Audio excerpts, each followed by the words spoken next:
Hi, I'm Melissa. Before I dive into this crazy story, make sure to hit that like button and subscribe. Trust me, you won't want to miss this wild ride. So here's a bit about me. I'm a 38-year-old single mom, working hard as a paralegal to give my daughter, Allison, the best life possible. It's been just the two of us since my ex, Jack, decided that fatherhood wasn't for him when Allison was 5. Fast forward to now. Allison's 17 and the light of my life. She's smart, kind, and beautiful inside and out. When Allison told me about prom, I was over the moon. Mom, Tyler asked me to prom. She squealed after school one day. I hugged her tight and said, "That's amazing, sweetie. We need to find you the perfect dress." Little did I know, that dress would cause more drama than I ever imagined. You see, there's a catch to our little family. My ex-mother-in-law, Barbara, and my ex-sister-in-law, Karen, are still in our lives. Don't ask me why. It's complicated. Let's just say they're about as pleasant as a root canal without anesthesia. When Allison mentioned prom at our monthly family dinner, you should have seen their faces. Barbara pursed her lips. "Prom? Isn't that a bit frivolous?" Karen chimed in, "Yeah, shouldn't you be focusing on college applications?" I bit my tongue, but Allison, bless her heart, stood her ground. "I can do both, Aunt Karen. I'm excited about prom." The tension was thicker than Barbara's infamous meatloaf. Later, while dress shopping, Allison found this gorgeous blue gown that made her eyes sparkle.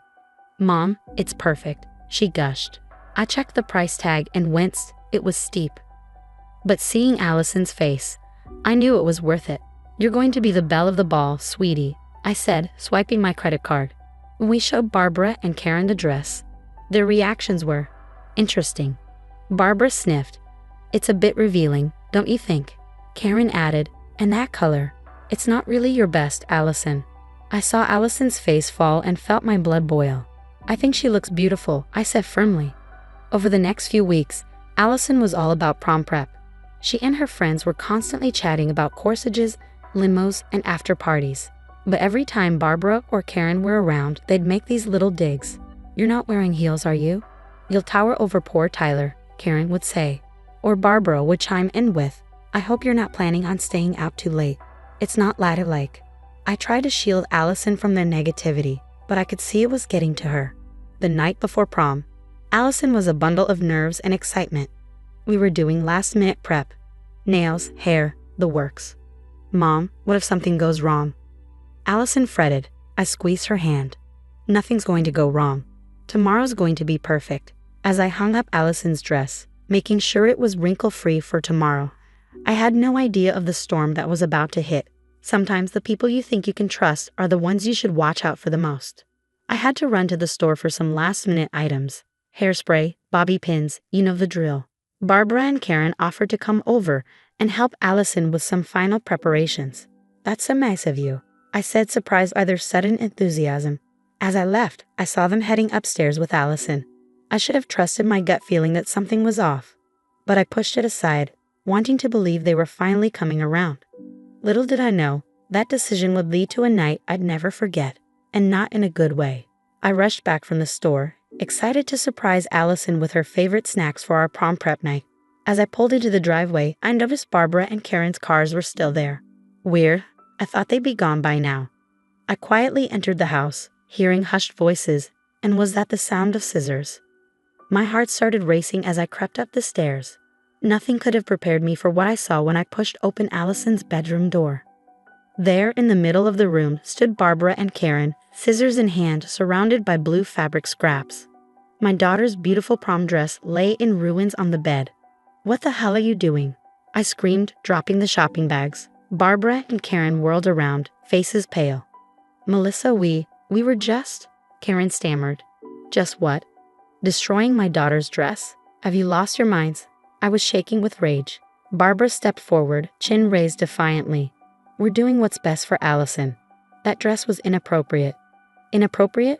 It's a prom dress, not a stripper outfit." I couldn't believe what I was hearing. Karen chimed in. "We were just trying to protect her reputation. You wouldn't understand." Suddenly, memories flooded back. The snide comments about my parenting, the accidental spills on Allison's favorite clothes, the times they'd conveniently forgotten to pick her up from school. It all made sense now.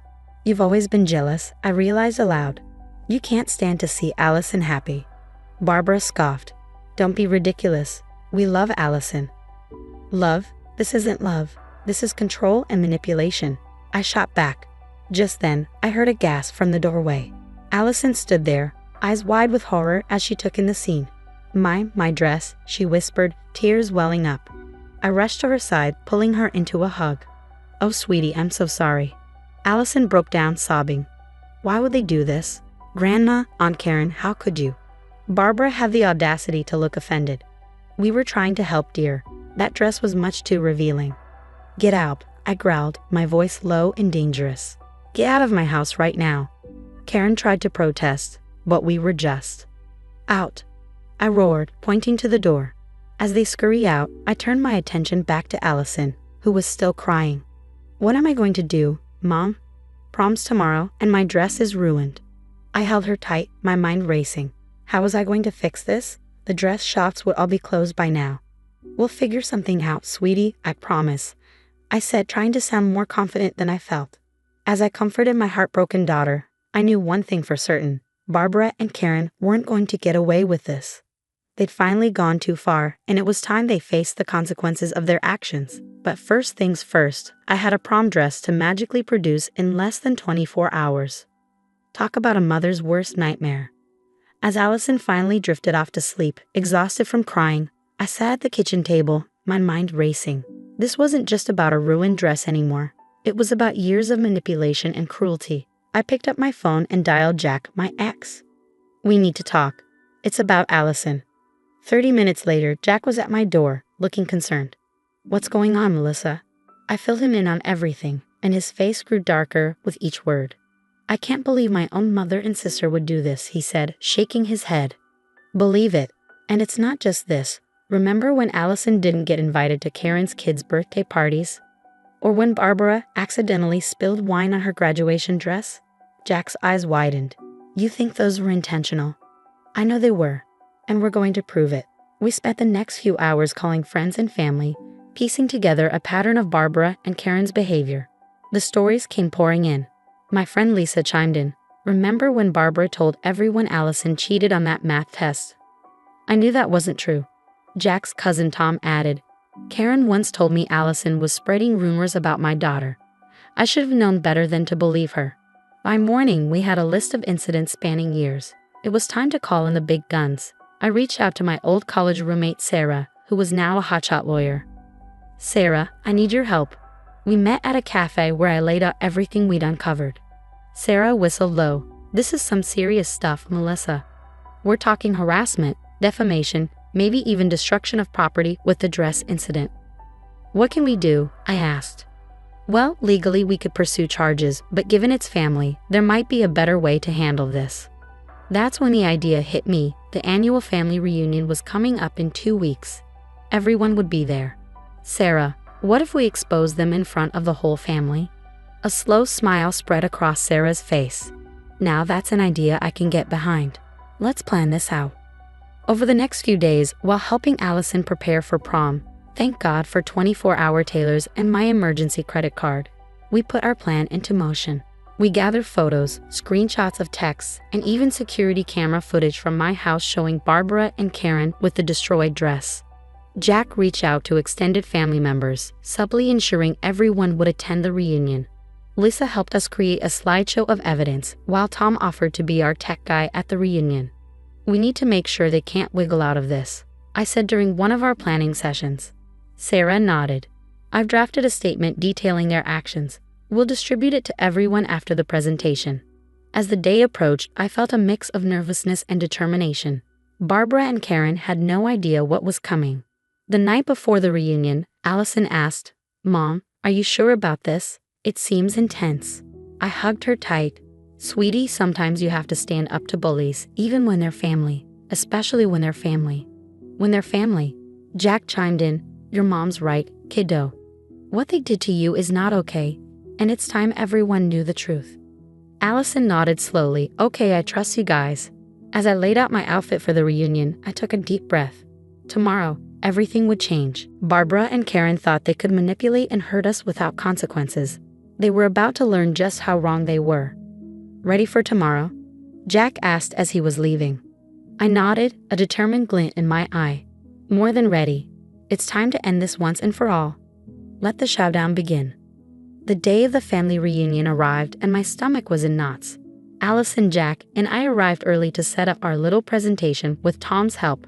As family members started trickling in, I could see Barbara and Karen, all smiles and hugs like nothing had happened. The sight made my blood boil. Once everyone had arrived, I stood up and cleared my throat. Everyone, if I could have your attention, please. There's something important we need to discuss. Barbara looked confused. Melissa, dear, what's this about? I took a deep breath. It's about the years of manipulation, lies, and cruelty that you and Karen have inflicted on Allison and our family. The room went dead silent. Tom hit the lights, and our slideshow began. Last week, Barbara and Karen destroyed Allison's prom dress. I said as the security footage played. Gasps filled the room. We went through incident after incident, the birthday party snubs, the ruined clothes, the vicious rumors. With each revelation, I could see the shock and disgust growing on everyone's faces. Karen jumped up. This is ridiculous. We've never done anything to hurt Allison. But her protest fell flat as more family members started speaking up. Cousin Rachel chimed in. So that's why you told me Allison couldn't make it to my wedding. You said she was sick. Uncle Steve added. And the time you said Allison was talking bad about my son. That was a lie too. Barbara and Karen's faces were pale, their eyes darting around the room, looking for allies. They found none. Sarah stepped forward, her lawyer mode in full swing. What you've done constitutes harassment and defamation, not to mention the destruction of property. We have grounds for legal action. Barbara scoffed. You wouldn't dare. We're family. I locked eyes with her. Family doesn't do what you've done. You've left us no choice. The fallout was immediate. Other family members started sharing their own stories of Barbara and Karen's manipulations. It was like a dam had broken. In the end, we didn't need to press charges. The family decided on their own to cut Barbara and Karen out. No more invitations, no more contact. Allison's prom night was a triumph.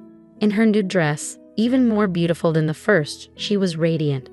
Mom, she said as she was leaving, thank you for everything. I hugged her tight, fighting back tears. Always, sweetie. I'll always have your back. Later that night, as I reflected on everything that had happened, I realized something important. Standing up to toxic people, even family, isn't easy. But it's necessary, for ourselves and for the people we love. And that's the end of Melissa and Allison's story. Now, I've got a question for you.